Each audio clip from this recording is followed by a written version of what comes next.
Olá, pessoal! Hoje eu vou falar sobre os estágios do processo de luto na perda gestacional.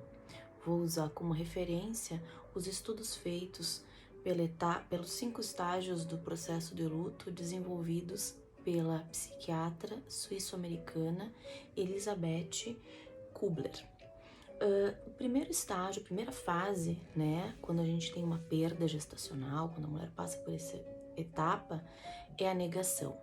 A negação, ela é um dos processos mais, com emoções mais fortes, né, que estão emoção de tristeza, né, esses sentimentos fazem com que a mulher queira ficar, muitas vezes, isolada, sem conversar com as pessoas, então ele é chamado também de isolamento.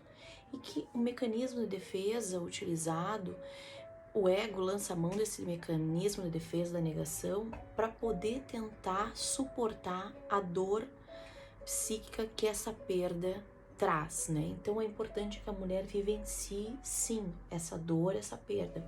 É normal nesse processo a mulher se questionar e ficar coisas tipo, mas e se eu tivesse feito tal coisa? E se eu não tivesse comido determinado alimento? E se eu não tivesse discutido? E se eu não tivesse, enfim, ficado agitada? Se eu não tivesse feito um exercício? Então é normal a mulher ter esse tipo de sentimento. Como lidar com esse processo de negação, né? Por a mulher se encontrar num estado de choque, é muito importante, né? Tá meio entorpecida com tudo isso. As pessoas, né? Os motivos que fazem que a mulher tenha essa negação é justamente de não conseguir lidar com essa dor, né? De não conseguir lidar com essa dor. Então, na verdade, a negação é importante para a mulher também se dar conta que ela vai passar, né, o quanto a pessoa é capaz de suportar determinadas coisas na vida dela e seguir adiante. Então é uma busca, né, de que é possível sobreviver apesar da perda, né? Então a negação é vista como uma forma da natureza mostrar que ela pode conseguir sim seguir adiante. A segunda etapa, a segunda fase, né, do luto é que a gente chama de raiva, né, em que há uma rebeldia, então, né, a pessoa não consegue mais ficar naquele isolamento, naquela negação e surgem aqueles sentimentos de raiva, né, mas o que eu fiz de errado? Por que isso acontecendo comigo, né? É comum também a mulher achar culpados, né? Ficar com raiva das pessoas, normalmente as pessoas que deram a notícia, né? Então é bem importante ficar atento a esse estágio. Mas também, né, como eu disse, todas essas fases, todas essas etapas, elas são normais e elas devem ser vivenciadas sim. Como lidar então com o processo de raiva, né? Então, a raiva é o primeiro passo para a mulher começar a tentar botar para fora, porque ela estava negando, botar para fora todo aquele sentimento. Então, quanto mais ela coloca para fora, ela entra em contato com aquela dor, com aquele sentimento de raiva mesmo, é importante, né, que ela jogue isso, né, e não fique guardando para si. Então, é poder aceitar esse processo, compreender, né, que por baixo dessa raiva, na verdade, o que é natural, né, é desse sentir abandonada, desse sentir triste, essa estranheza, né? Então, é importante ter as pessoas ao seu lado que deem esse suporte, deem o apoio. Às vezes o que a mulher precisa é apenas de um abraço. Se tu não tem o que falar naquele momento, tu abraça e diz assim, olha, eu tô aqui, né? Vamos superar isso juntos. Tem um companheiro, uma companheira, enfim, né? Então essa etapa é bem importante e ela deve ser lidada com naturalidade, né? Se permitir vir à tona esses sentimentos, é se permitir entrar em contato com essa raiva. A terceira fase chama barganha, que na verdade é uma negociação que a mulher faz entre a perda, né? Que já ocorreu, né? E essa dor. Então, são comuns, assim, reflexões tipo: eu sou uma pessoa boa, eu vou fazer tal coisa para que isso não aconteça novamente. Eu vou fazer algum propósito, né? Fazer alguma aliança, promessas, pactos. Então, eu vou fazer determinada coisa para que isso não ocorra mais. Eu vou ser uma pessoa melhor para que eu não tenha que passar por isso de novo, né?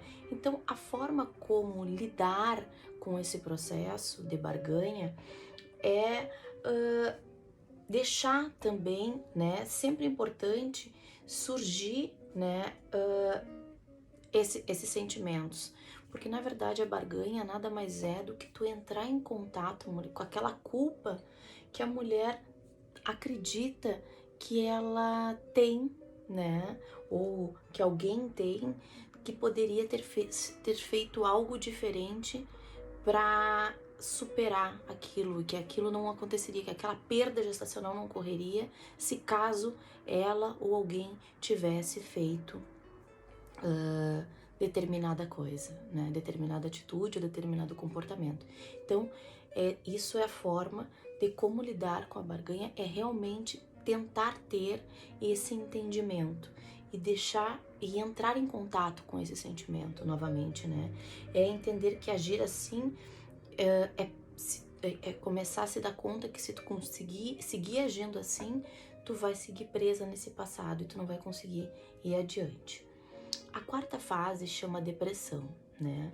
Mas ela não é aquela depressão do diagnóstico depressivo, né? Daquela pessoa que tem uma síndrome de uma depressão como uma doença, mas sim como uma depressão extremamente normal, porque quando ela percebe que não vai mais adiantar ela barganhar, ela sentir raiva, ela ficar isolada, e que essas remoções importantes de tristeza, de choro, normalmente nessa fase é muito choro, que isso faz parte do processo, né? Então, o primordial para poder lidar com essa frase é entender que não é uma patologia, né? A depressão não é uma depressão patológica, mas sim uma depressão normal, uma depressão que ocorre sim devido a uma grande perda, né? Uma perda do bebê é uma perda,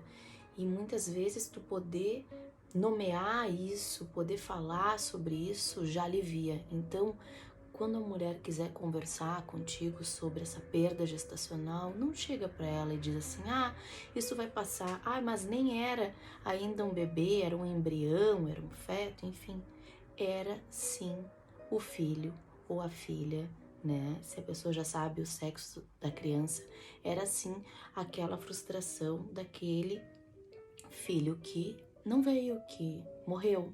Então é importante sim a mulher poder entrar em contato e poder falar sobre isso, né? A quinta fase, né? Porque quanto mais, antes de falar da quinta fase, da última fase, voltando ainda na fase da depressão, a mulher se dá conta que esse processo, ela entrar em contato com isso vai ajudar no processo de cura, né? Então é importante. A quinta fase é a aceitação, né? É a fase aquela que não que vá parar de sofrer, mas que aquele sentimento, aquela como estava forte, aquele sentimento ele vai se suavizando, tu vai conseguindo passar por isso, aceitar que de fato ocorreu essa perda, que de fato ocorreu essa gestação foi, né, não aconteceu, que esse embrião, que esse bebê, que esse teu bebezinho não veio, né? Então é importante entrar em contato e aceitar. Como lidar, né, com a aceitação? Aceitação é simplesmente tu poder saber de fato que isso ocorreu e que tu tem que seguir adiante. Para isso, como seguir adiante, né? Para isso é importante tu ressignificar isso. Como que quer dizer, Camila, se ressignificar? É tu poder entender esse processo e poder nomear ele, né? Quando a gente consegue falar sobre as coisas, é sinal que a gente consegue elaborar as coisas. Quando as pessoas não falam sobre isso, aí tem assuntos que são tabus, não podem ser falados. Isso é sinal de problema. Então, quando a mulher falar, quando ela puder dar nome, né? Se, por exemplo, teve um bebê, já sabia o sexo, se tinha um nome, poder falar, olha, meu filho tal, minha filha, o nome tal, perdeu, né? Tá no céu, enfim, né? De acordo com a crença de cada um, mas é importante aceitar esse processo. E para isso, ressignificar, né? Tentar tornar isso como parte do processo da vida, porque todos nós nascemos, morremos, e a morte é algo, a coisa mais certa na vida de alguém, né? Quando eu sempre falo nos treinamentos, quando uma pessoa tá gestando, tu não sabe o que vai ser, mas tu sabe que ela vai morrer um dia. E quando a mulher perde antes ainda de nascer, né? Então a dor não passa por todos esses processos, mas é uma dor muito intensa porque frustra também essa outra etapa, né? Que é o nascimento, é o conhecer, é o conviver, é a etapa da maternidade. Então tu poder aceitar isso é fundamental. E a gente só aceita, né? Começa a aceitar quando a gente fala sobre isso, quando a gente ressignifica isso e quando a gente torna isso algo que te impulsiona para frente. Então, ajudar outras pessoas que passaram por esse processo é uma das formas, né? Poder escrever, falar sobre isso e também se colocar, porque as pessoas têm dificuldade de falar sobre essas perdas gestacionais. Não fique só, busque ajuda, né? Eu sempre falo isso, se tornou um lema dessa minha série gestacional, não fique só. Tem mulheres que conseguem passar por isso sozinhas, mas para outras é um pouco mais difícil. Cada ser humano é um ser humano. Então, se tu não tá conseguindo passar por isso só, busque ajuda, não fique só.